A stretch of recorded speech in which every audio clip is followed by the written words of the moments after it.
Pernahkah kita benar-benar menghitung berapa banyak kata yang keluar dari lisan kita?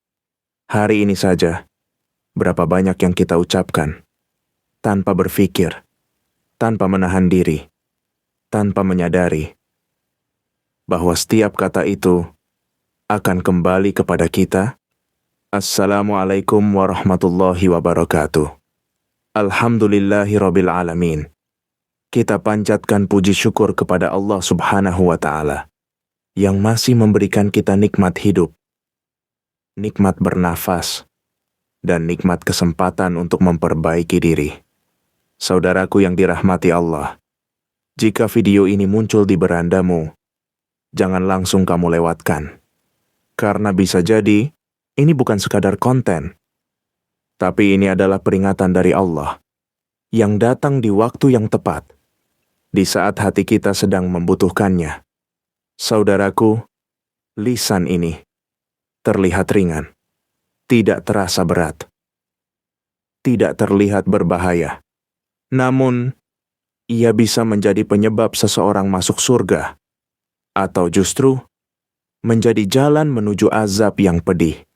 Saudaraku, kisah ini tentang seseorang yang tidak pernah menjaga lisannya. Kita sebut saja namanya Raka. Raka adalah sosok yang dikenal ramai, banyak teman, selalu jadi pusat perhatian. Setiap perkataannya selalu membuat orang tertawa. Namun, di balik itu semua, ada satu hal yang ia abaikan. Saudaraku, ia tidak pernah menjaga lisannya. Ghibah menjadi kebiasaan, membicarakan orang lain, mengomentari kehidupan orang lain, bahkan membuka aib orang lain, menjadi hal yang biasa baginya. Saudaraku, ia sering berkata, santai saja. Ini cuma cerita. Biar seru." Tanpa sadar, yang ia anggap seru adalah luka bagi orang lain. Saudaraku, bukan hanya ghibah. Ia juga sering berkata kasar, menghina, menyindir, menjatuhkan orang lain, demi membuat dirinya terlihat lebih tinggi. Saudaraku, setiap kali ada yang tersinggung, ia hanya tertawa. "Baper banget sih. Cuman bercanda. Gitu saja kok marah." Saudaraku, kata bercanda sering dijadikan tameng untuk menutupi dosa. Padahal, kata-kata itu tetap tercatat, tetap diperhitungkan. Saudaraku, hari demi hari berlalu. Raka terus hidup seperti itu, tanpa rasa bersalah, tanpa rasa takut, tanpa menyadari bahwa lisannya sedang menyiapkan sesuatu yang sangat mengerikan. Saudaraku, hingga suatu hari, hidupnya berubah. Bukan karena ia ingin berubah, tapi karena waktu telah sampai pada batasnya. Saudaraku, Raka jatuh sakit. Awalnya ringan. Ia masih bisa tertawa, masih bisa bercanda, masih bisa berbicara seperti biasa. Namun, hari demi hari, kondisinya semakin menurun. Tubuhnya melemah, napasnya mulai berat, dan untuk pertama kalinya, ia merasa takut. Saudaraku, ia terbaring di tempat tidur. Keluarganya berkumpul. Wajah mereka penuh kecemasan. Ada yang menangis, ada yang berdoa. Namun, Raka mulai merasakan sesuatu yang berbeda. Saudaraku, ia mulai melihat sesuatu yang tidak bisa dilihat orang lain. Matanya membesar, wajahnya pucat, keringat dingin mengalir. Saudaraku, ia mencoba berbicara, namun suaranya bergetar. "Jangan, jangan." Saudaraku, keluarganya bingung. Mereka tidak melihat apa-apa. Namun Raka melihat sesuatu yang membuatnya ketakutan luar biasa. Saudaraku, di saat itu, semua ucapan yang pernah ia lontarkan seakan kembali, satu persatu, tanpa terlewat. Saudaraku, kata-kata kasar, sindiran, gibah, semuanya terlintas di pikirannya. Dan untuk pertama kalinya, ia merasa bersalah. Saudaraku, air matanya mengalir, bukan karena sakit, tapi karena penyesalan. Penyesalan yang datang terlambat. Saudaraku, ia ingin meminta maaf. Ia ingin memperbaiki semuanya. Ia ingin menarik kembali setiap kata yang pernah ia ucapkan. Namun, waktu tidak pernah kembali. Saudaraku, napasnya semakin berat. Matanya mulai redup. Dan di saat itulah, ia berbisik, "Ya Allah, ampuni aku." Saudaraku, beberapa saat kemudian, napasnya terhenti. Dunia telah selesai baginya. Namun, perjalanannya baru saja dimulai. Saudaraku, jenazahnya terbujur kaku. Orang-orang datang, mengucapkan belasungkawa. Namun, tidak semua dari mereka benar-benar merasa kehilangan.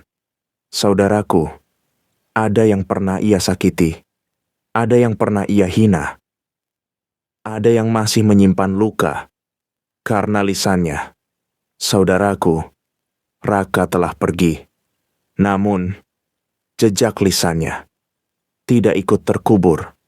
Saudaraku, ketika ia dimasukkan ke dalam liang lahat, ketika tanah mulai menutup tubuhnya, ketika satu persatu orang meninggalkannya, Raka sendirian, benar-benar sendirian. Saudaraku, di dalam kegelapan itu, ia mulai merasakan sesuatu. Udara terasa berat, suasana berubah, dan rasa takut mulai datang.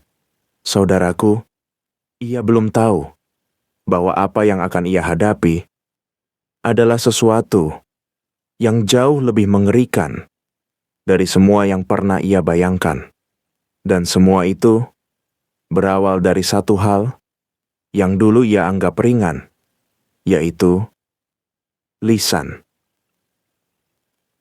Saudaraku, ketika tanah terakhir menutup tubuhnya, ketika suara langkah kaki mulai menjauh, ketika doa-doa perlahan menghilang, disitulah Raka benar-benar sendiri. Gelap, sunyi, sempit.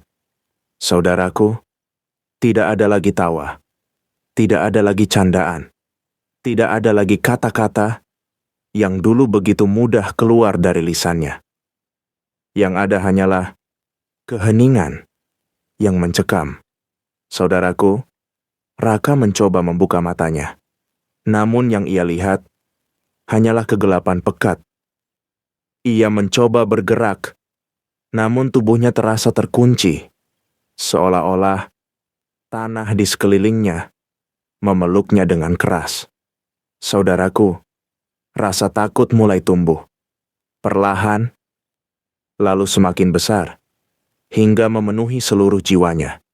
Saudaraku, tiba-tiba, suasana berubah. Udara terasa semakin berat, tekanan semakin kuat. Dan di saat itu, ia merasakan kehadiran. Saudaraku, dua sosok mendekat, dengan wujud yang tegas, dengan aura yang membuat jiwa bergetar. Saudaraku, itulah malaikat Munkar dan Nakir. Dan pertanyaan akan segera dimulai. Saudaraku, suara itu terdengar, keras, tegas, mengguncang jiwa. Man Rabbuka? Siapa Tuhanmu? Saudaraku, Raka ingin menjawab. Ia tahu jawabannya. Ia pernah mendengarnya. Namun, lidahnya terasa berat, seolah-olah enggan bergerak. Saudaraku, ia mencoba berbicara, Namun yang keluar hanyalah suara yang lemah, terputus-putus. Dan akhirnya, ia berkata, "Aku tidak tahu." Saudaraku, jawaban itu membuat suasana semakin mencekam, semakin gelap, semakin menekan. Saudaraku, pertanyaan kedua datang. "Ma dinuka?" Apa agamamu? Saudaraku, sekali lagi, ia mencoba menjawab. Namun, yang datang bukan jawaban, melainkan bayangan masa lalunya. Semua ucapan yang pernah ia lontarkan, semua hinaan, semua gibah, semua kata yang menyakitkan. Saudaraku, ia kembali berkata, "Aku tidak tahu." Saudaraku, ketakutan itu kini mencapai puncaknya. Namun, yang akan ia rasakan setelah ini jauh lebih mengerikan. Saudaraku, pertanyaan terakhir datang. "Man nabiyuka?" Siapa nabimu?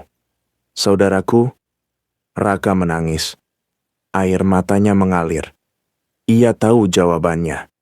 Namun, ia tidak pernah benar-benar mengamalkannya. Dan kini, ia tidak bisa menjawab. Saudaraku, untuk ketiga kalinya, ia berkata, "Aku tidak tahu." Saudaraku, di saat itulah, segala sesuatu berubah. Tanah di sekelilingnya mulai menghimpit, semakin kuat, semakin keras, hingga tubuhnya terasa tertekan tanpa ampun. Saudaraku, di tengah rasa sesak itu, tiba-tiba ia merasakan sesuatu di bagian mulutnya. Saudaraku, rasa panas yang luar biasa, rasa perih yang tak tertahankan, seolah-olah mulutnya sedang ditarik dengan kekuatan yang sangat besar.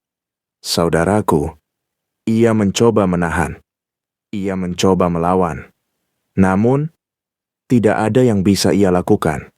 Saudaraku, mulutnya terasa terbuka paksa, ditarik tanpa ampun.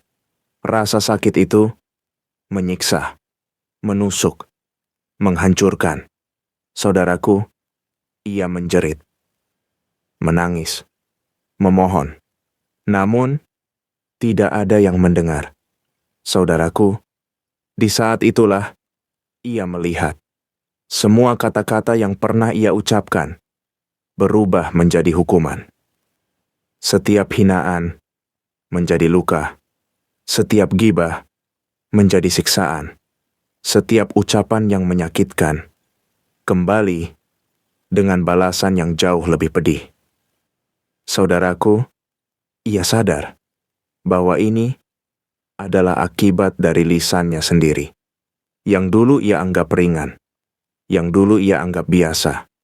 Saudaraku, ia menjerit, "Ya Allah, ampuni aku. Aku tidak akan mengulanginya. Aku akan menjaga lisanku." Saudaraku, namun, semua itu tidak lagi berarti, karena waktu telah habis. Saudaraku, yang tersisa hanyalah penyesalan.